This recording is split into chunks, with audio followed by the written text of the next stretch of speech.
Check this out. He only stood 5'5", the size of a standard living room lamp. But Jimmy Hoffa had a larger-than-life persona. A shot caller for labor unions, he lived in Metro Detroit but was known and respected all over the country. And then one day, he disappeared. We're going to get to the bottom of this one way or the other. You can be assured of that. I question whether we will ever find out the truth about what happened to Jimmy Hoffa. There has to be an answer to this union as to what happened to Jimmy Hoffa. 50 years later, we still don't have any answers about what happened to Jimmy Hoffa. What up, though? And welcome to From the TV-2 Archives. It's Brandon Hudson. Look, we are talking about Jimmy Hoffa. And look, this isn't just a Metro Detroit thing. This is really all across the country, maybe all around the world. And joining me, I am honored to have Taryn Asher. I always look forward to working with her, but I was in awe of the work that she did with putting this series of stories together. Taryn, how are you today? I'm good. I'm glad to be here. This is my first time on your podcast. I know, so this is a lot of fun, and I'm glad that we could get you.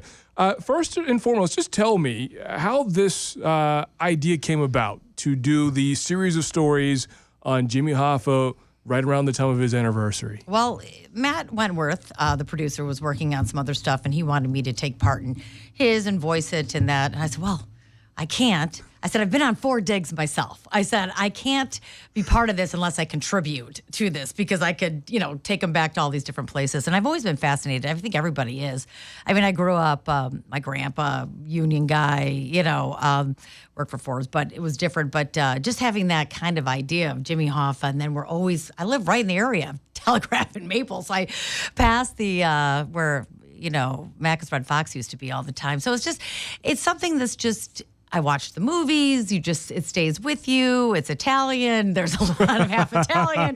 There's a lot to it. So, no, but I'd always wanted to try to get a hold of him. And it took me probably 3 weeks to get a hold of the person that could get a hold of James P. Hoffa. And I finally did. And then we had it going. It was going to happen. And I didn't hear from him. I'm like, that was the nicest rejection I've ever gotten in my life. And then I tried him again, and he thought he'd already talked to me. He said, Taryn, I'll call him tomorrow. And he did. And sure enough, he misplaced my contact information. Oh, boy. He said he was going to call me the next day. And I kept my ringer on, and I was at my hair appointment. And sure enough, James P. Hoffa calls, and I was like, get off the phone.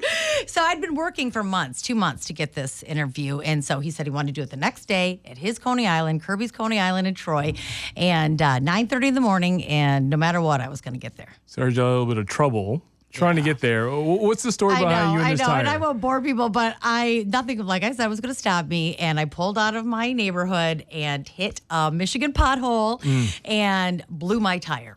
And I have run flats, and it blew it. And I went 9 miles on that. I had people pointing to me going, pull over. I'm like, I'll make it. Right. And even if I had to run to my 4-inch heels, I was going to get there because I didn't know when I was going to talk to him again. We were the only ones locally, or I think there was only Fox News Channel that spoke with him as well and did something different. But anyway, it was great to finally get there. He couldn't believe it. He saw my tire too through the window. But it was great. And honestly, the highlight of my career, one of the best gets and most rewarding, just listening and talking to him there for an hour. When you get that opportunity and you sit down, especially after waiting for so long, what was that moment? What's going through your mind as you're just trying to process everything here? Well, I told him originally when I was trying to do this, I said, listen, we're not going to crack the case here. Right. We'd like to, but I said it's more about the legacy, what the Hoffa name means. I mean, I asked my daughter, who was 14, she doesn't know the name. Mm-hmm. It's something that it's important because it did so much for the working man and creating the pensions and, working conditions and things that really matter. And people don't even realize that James P. Hoffa, he's not a junior, but he's also a Jimmy Hoffa. He worked as the union Teamsters head longer than his father did and did things differently, but still was very effective in the way he did it. So sitting down with him, he was a great storyteller. He took us back to his dad's youth, growing up in Indiana, poor as poor can be. His grandpa died early on, so they all had to work. They eventually moved to Michigan and, put him on the map when he stuck up for everybody at Kroger with that strawberry delivery. But it really just went from there. But what really struck me because I wanted to know the personal side, what it was like to grow up as the son when your dad went missing and it became this crazy, murder mystery, and you're just a son, and having your dad being portrayed in these movies, and you're still just a son. And he has a sister who's a retired judge out east, and or St. Louis, actually. And but they still mourn their father. They still don't have closure. So to be able to talk to him like a real person and what that was like going through all those emotions was very interesting to me, because we just see, the movies. Yeah, this is, speaking of the movies, before we get back into the meat of this, did James give you a sense of, we've talked about Hoffa. There's the Irishman. Mm-hmm. Which one does he prefer? Which one does he feel is more accurate? It was funny. I said, "Are you sick of it? All this stuff. People are always, He said, "I am." He said, "And they're not always accurate." I said, "Well, which one do you think is?" And he thought Hoffa, and that was the one that was recorded 1992, here. Yeah, and I tried to watch it. I didn't think it was as entertaining, but The Irishman with all those guys. But no, but he really thought that was the best portrayal, because it showed his dad more of as a union head, Teamsters head more than anything else. But that's the whole thing, is he just doesn't want his dad to be remembered for how he died, presumably, but of how he lived. And so that's why I think that has a lot to do with it. But still, they don't want to pay attention every time there's a confession on a deathbed and a thing, but they do, because it could be that one thing, But then, he did reveal some very telling things that I hadn't heard before. We know a little bit about Chucky O'Brien with the Foster brother or son of Jimmy Hoffa, but he was the last one, and just like the Irishman show that drove him there to Macca's Red Fox. And, he confronted his brother 2 days later, and he didn't have an answer and went around, beat around the bush. And he said, that was the last time I talked to him. He just died 2 years ago. Look, there's two things that you talked about here. And one thing in particular, before we get to the digs, because I want to know what that experience was like, to go through 4 of them and not have any kind of, closure. But, a lot of our conversations that we've had off out of the studio, off air, look, you were really passionate about cold case stories. And this is one of those situations that it has been going on for, half a century now. But what is it about this case in particular that you think not only has stuck and resonated with you, but really a lot of people that still reach out to you based off of what the stories you did recently? Yeah. I think it's, well, first of all, I really do enjoy investigative stuff, cold case, peeling back the layers and trying to get to the bottom of things. That is something that I've always been interested in doing. But this one, it's just something that is so, to us, personal in this area, that seems to resonate with so many people. It's the biggest mystery, I think, of our time. And people don't, they always say it's one of them, but really, what else? You can't name one. No. Everybody still has a theory. I got a million emails. Check this lake. Check this golf course. Check, I saw this. Someone told me that one of Jack Aloni, which is one of the presumed suspects, was right next door at his auto shop when he went missing. So, I actually did reach out to some of the surviving family members of the suspected people may be involved, and they did not want to talk. Surprise, surprise. But I'm dancing around because really it's just, we'll probably see another movie in our time, another dig, another documentary of something that could have happened. I heard there's another book coming out. So, and then another deathbed, because now there's not many people alive that were alive back then, maybe one or two.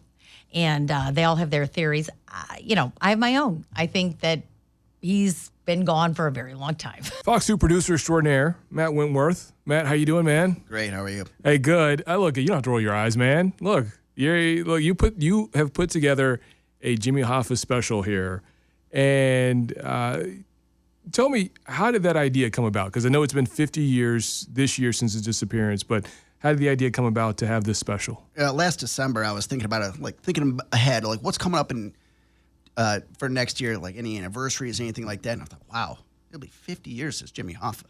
And so I knew we had a ton of stuff in our archives, and hours and hours worth of video. And I thought about, and I asked management about it. They loved the idea, and I thought, I quickly got an idea as to who I wanted to interview, and how I wanted to go about it. So the idea, how I wanted to pursue it, actually came together pretty quickly. But yeah, December is really when it started.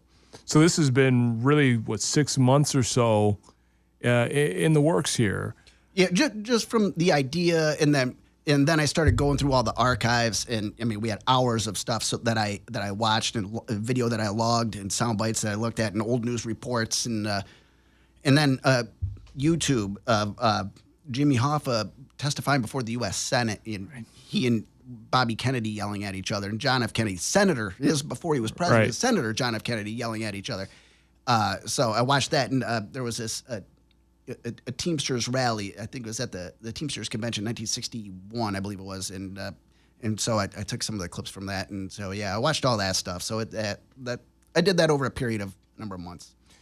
What is it about Jimmy Hoffa's story that attracted you as a journalist? It's one of the greatest mysteries in American history, and it originated right here in Metro Detroit. This was a massively important figure as far as that he helped. What he did for the working man, what he did for the Teamsters, hundreds of thousands of Teamsters members, and there were all these different locals around the country, but he was the first to negotiate a national contract, which really raised wages, pensions, improved working conditions for hundreds of thousands of Teamsters members, and membership exploded under his leadership. But obviously, he had a shady side. Right. There was the mob, and so you had that level of intrigue, and then you got to remember this. He came out and. When he disappeared, it was 1975, 3 years after the movie The Godfather came out, 1 year after The Godfather Part 2. The mafia had been romanticized. People were very intrigued about it. So that really raised the level of intrigue. There have been 2 movies that have been made. There's Hoffa, there's The Irishman. You seen both of those? Yeah. I saw Hoffa quite a while ago, but yeah. Hoffa, I think, was 1992 when that movie came out. Do you have a preference over either one? Well, I think that they're very different, but Hoffa kind of tells a story about like what he did with the Teamsters, whereas The Irishman was more of, I read the book. I Heard You Paint Houses, which to me it gets a little wacky if you ask me. But I love the movie, but I don't know how much of it is accurate. But it does present a very plausible, I guess, theory as to what happened to him. How he was killed and probably disappeared. What happened to him? I mean, is it crazy to think, because we, over the course of our careers, we have covered a number of disappearances, but for some reason, a guy who was really pretty much the face of union members across the country for a period of time, there has not been any answers as to where he is. Right. I mean, there's no blood trail. There's no weapon. We think we know who did it, as far the mob, vaguely who did it, but who actually killed him? Who gave the order? What happened to him? When he pulls out of that driveway, or that parking lot, the Macus Red Fox, July 30th, 1975, everything, as one of the historians I interviewed said, everything that happens beyond that is a theory. We don't know anything for sure that happened after that moment. What did you learn by putting this special together? I of course I knew about a lot of the theories, but just how prominent of a figure he was, the impact he had on members, and just how impactful he was for just average working Americans. Many working Americans, and the people I talked to. Yeah, he was a powerful figure. He's an influential figure.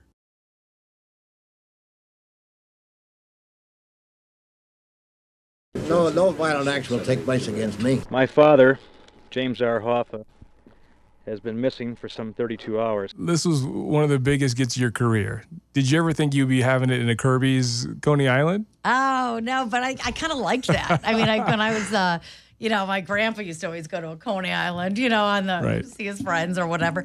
But, no, but it was really great to do it there because they loved them. They were pouring coffee. They were very wonderful. And I didn't get to talk about them in the story, but Kirby's Coney Island in Troy, they were awesome.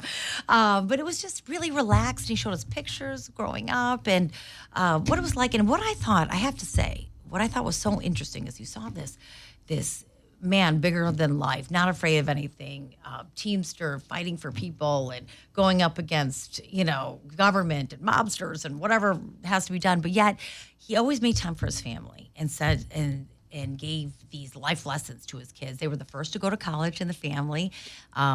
James and his sister Barbara, and they did. They became lawyers, and one a judge, and then one a lawyer, and then eventually became, Teamsters president. But just like the life lessons and how much love. They fished together. They went on vacation. They went up north to Lake Orion. Yeah. Stuff like that. But they spent quality time together. In spite of his crazy schedule of crisscrossing the country trying to fight for the workers. I think the beauty of stories like this is you see, even though this person is, as you said, larger than life, they have a crazy schedule, they're known really the world over, they do things like go to Lake Orion. Yeah. And they do regular family stuff, and you don't get a chance to see that. But in this interview, you get a really good peek at seeing that. I want to get to the digs, though. Yeah. Because from someone who was coming from Alabama and not really lived in Michigan until recently, that's gotta be odd. These are wild stories. But for you to be, in the thick of it, give me the first dig you went on and try to give me some of the more memorable moments. Well, I mean, let me think. It would have to be 6. What was it? Lake Orion, was it? There was Milford, Lake Orion, Roseville, and Detroit. Those are the ones. So Okay. I'm not sure the order now that I think about it. But I know that Roseville and Detroit were back to back, basically. But just to think, and now looking back, I'm not sure if it was the Robeson house that they grew up in. I'm not sure. And I do want to look, but it was funny just because it was somebody on a deathbed who said, this is where he is. And then all of a sudden the FBI felt like they had enough intel to rip up these places. And all of a sudden tarps are up. And everything's up, and you're there, and you're reporting like Jimmy Hoffa. This could be it, and you kind of don't know. It could be that ridiculous that he's under a sidewalk over here, or under someone's garage like that, and so there's always a chance. But then there was the car. I think that was It was so long. I mean, this is long, 25 years, 20 years. So, but I mean, there's so much to it because then the hair that was found in the car and the DNA, but you never know. And they never had anything really concrete. And that was the problem, even though they have a lot of theories of what likely happened that day. I do need to ask about the Geraldo failed attempt. Just to get your opinion on it. What did you think about that? I mean, I think it was like what we call clickbait now, Yeah. right? Don't you? Yeah. I mean, No, for sure. And Geraldo, well, sorry, but No, look. like he likes that kind of stuff, and he was like that when he was doing his show. So good for him. We all watched. Yeah, no, it got eyeballs on it. Yeah. But real quick, we just want to give people some rundown of Jimmy Hoffa. Look, he was a labor organizer in the 30s. He had worked with the Teamsters in 57, worked until 71, and then there was that fateful day over at the Mac's Red Fox. Fill in any details that I've missed there. Well, one thing that people, and this is something that I learned through it. He went to prison. He was sentenced for 13 years for stuff like taking kickbacks from mobsters and some fraud and things like that. But his son visited him in prison every single weekend. And it was far. It wasn't easy to get to. I think it was Pennsylvania, he said. And he was a lawyer. And I said, well, what'd you guys talk about when he was in prison? He's like, he would say, get me out of here. This is a setup. This is not right. Fine. Nixon commuted his sentence in 71, but part of the deal was he could not return to the Union. And, he was fighting it all the way because he knew that the people wanted him to, but the other people who were comfortably sitting in those positions liked it just the way it was. And that's why the son, James, says that he thinks that was the reason why his father was killed. And I didn't realize the sentence was commuted. That was something I learned along the way. I mean, we study all these things, but you don't get to hear every detail or at least lock it in. So, and that's what was behind it, in his opinion. And that's just sad. But you look back at some of that old footage that we have that is so fascinating to see of him asking about his father and just the reaction from people in general. I mean, he was in him. I actually know somebody who was there that day, was interviewed by the FBI as my friend's mother. And, just he was a celebrity then when he walked through the door. So everybody knew who he was and where he was a lot of the time. So I don't think, that's why I think it's such an important story, is because it's just famous and infamous at the same time. Yeah. Look, you've been in this market for a minute.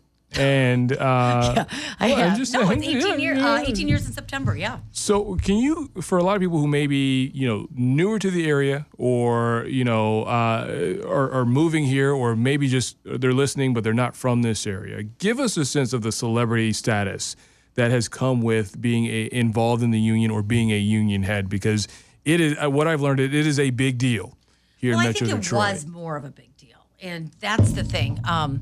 And that's, sad, but because unions became so much more political in recent years. So I do, but I mean, obviously Sean Fain gets a lot of attention. We know that, but it's not, I wouldn't say it was comparable to the Hoffa days by any means, but it is a big deal because, we are the Motor City and the cars and the factories and the unions. And I think that a lot of it was really strengthened here. This is where it was born. And so, the birthplace of it all, really. And so I think that's why unions have always been important here. And but it's also divisive. You and Taryn really did a great job on magnifying the importance of this. When you think about this, do you ever think that Jimmy Hoffa will be found or if his remains will be found in our lifetime? I mean, it would take, somebody coming forward, but then we have had people come forward, but it led to nothing. So unless there's evidence, is there some DNA? Is there something that they didn't have DNA testing back then? So probably not. And one thing I think we avoided, Taryn and I, we weren't trying to solve it. We were just trying to present it. And I think as journalists, that's what you do. You present all the evidence and then let the audience draw their own conclusions. And so we're like, okay, the FBI got a tip and they searched here and found nothing. They searched here and found nothing. They searched here, found absolutely nothing. So, what it would take, I guess, somebody comes forward saying, here's what it is, and then actually finding some sort of evidence, some sort of a drop of blood, some sort of DNA, something that they can link back to Jimmy Hoffa himself. Other than that, I mean, you're not going to find, I don't think you're going to find a body. I think he was most likely, like I said, probably cremated. So you're probably not going to, no matter how much digging they do, they're probably not going to find anything. Do you think his disappearance adds to his legacy and makes that a much larger legacy than it is? Oh, yeah. The mystery, like I said, is one of the greatest mysteries in American history. And so if let's say he died of natural causes there at the Mecca's Red Fox, would we be looking back? Would we be doing all these stories 50 years later? Yeah, highly unlikely. But so it's the mystery and the fact that the FBI, with all the resources they have nothing. They have no idea. They have, like I said, an idea, but they have no real concrete answers. I called the Lansing State Journal to talk to Mike Gallagher about his story, but I was told he's not available until this evening. His editor did tell me that the paper stands by the story and that it was carefully researched. You had a chance to talk with Nancy McCauley, and you talked to this story, but what was it like to, sit down and, take some time to not only watch, old TV-2 archives, but talk to someone like Nancy, who was a part of this and was in the thick of it? Well, what I wanted to try to recapture is, imagine hearing that news for the first time. Imagine, if she said, she walked into the newsroom, they said, we're changing your story. Jimmy Hoffa's missing. What? Yeah. You imagine hearing a story that big, the news that big for the first time. So that's kind of what I wanted to recapture, like I said, with the Al Allen, like, what? So anyway, that's kind of what I wanted to go through. And like she said, she was this young reporter, and they went to Lake Orion, which is which was where Jimmy, it was one of the Hoffa houses. And there were reporters there from all over the world, not only the state, the country, the world. And they were just set up there for days. And every once in a while, James Hoffa would come out and give an update, the Sun. But he really didn't have anything to say. Like, if you've seen anything, call Bloomfield Township Police, or the FBI.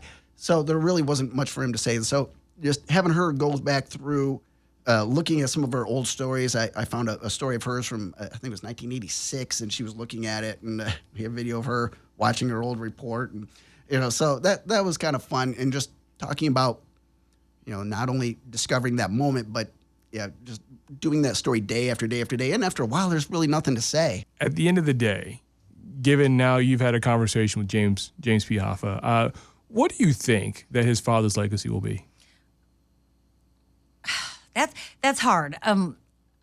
I think for some it will mean workers' rights, pensions, going home with a paycheck and retiring with dignity.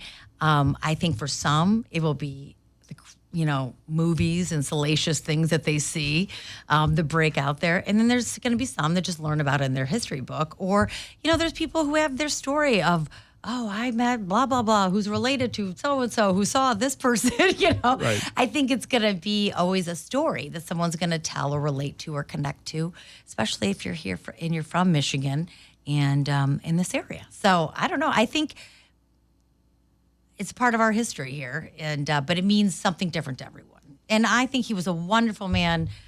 James, he was kind, he was engaging, he was humble, he smart, obviously very smart, driven, and still just a son who wants some closure. I think at the heart of it, it's there's a family tie, a family connection. I think a lot of people can associate father and son, and I think that's also something that's really big in this. Now, I don't want to gloss over the fact that you did mention there could be another movie, and if there is, and look, we've been on TV together in a TV show, Justified. If you didn't catch it, we're still getting our $2 checks, if they reach out,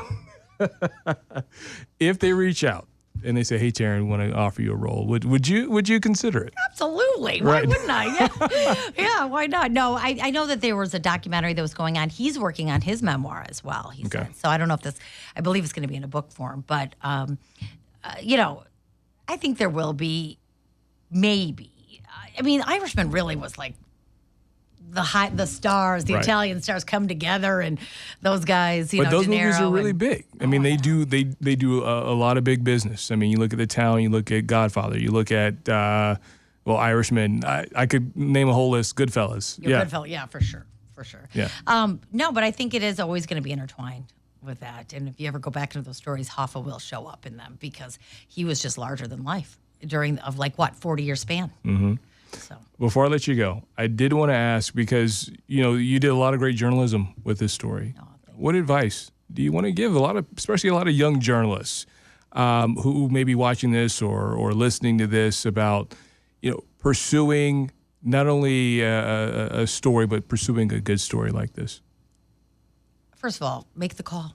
You don't know. You can always get if you don't do it, you'll never know if you'll get it, right? So people were like, "How'd you get them?" I'm like, I called them. It's a very, you just find a way. But it's, I think really what sets, and I've talked about this with people before, it's perseverance and persistency, and developing relationships and letting them trust you to be able to do those kind of stories. And sometimes your past works for your present. But in that case, I took a chance, but I didn't give up when he didn't call back. I wanted to say, hey, I just got to know. I don't like living life with regrets. So I didn't want to regret that. And honestly, it was just a conversation between he and I where I got to just be like this the entire time and listen and just talk about whatever. And he was very open. He didn't shut me down. He answered everything. And that was great. So if anybody wants to go look, they can go check it out on fox2detroit.com and probably on YouTube. Right? That's right. No.